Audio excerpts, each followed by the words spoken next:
Chismosas, everybody is DMing me right now telling me that Deux Moi talked about Rauw Alejandro and Rosalia at the Met Gala. So let's talk about it so you guys can get off my back, all right? Now, the whole tea starts with Deux Moi making this podcast where she briefly talks about Rosalia y Rauw Alejandro. In the podcast, she says that a lot of people wanted to know what was going on with Rauw and Rosalia because they had been recently spotted at Cipriani's having dinner together. In a blink and you'll miss it section of the podcast, they start talking about how they really wanted to know about Rauw Alejandro and Rosalia themselves, but that they tried to get information, but there were no paparazzis and nobody taking pictures of them together, that they were not spotted. They also went on to say that if they were together, they probably would have been spotted by the paparazzi, so right now they had no information. Somebody wrote in talking about this podcast and they sent this subject, Secret Sweethearts, and the message said, I just heard your podcast today and let me tell you, I was shook.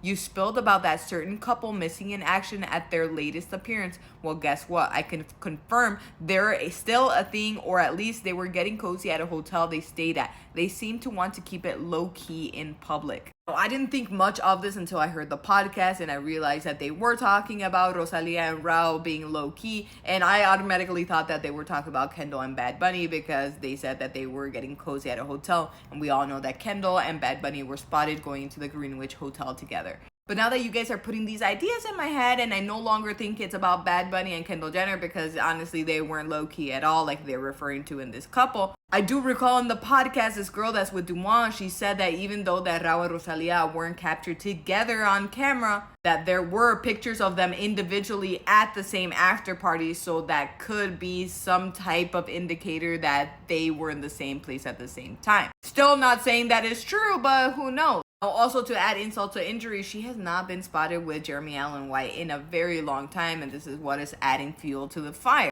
And we all know that for a minute there, Jeremy and her were all over every tabloid. Everybody was talking about them. So for them to kind of die down now, even though he's filming in Chicago and she's doing her own thing, it's kind of giving people vibes that they're not together anymore. I'm going to be completely honest with you guys right now. A part of me does hope that they get back together. They seem very in love. They got engaged and they lived through that beautiful saga in their life. But another big part of me is like, maybe you should just leave it in the past, right? Maybe you broke up for a reason and you shouldn't get back together. And they were both doing really well. Rosalia's doing great. Rauw Alejandro's having the year of his life, releasing banger after banger after banger. So maybe it's best to let dogs lie, right? Now that's my opinion, but I'm sure you guys have other opinions. So let me know down below in the comments. And don't forget to like and follow for more gossip, chisme, and all things tea.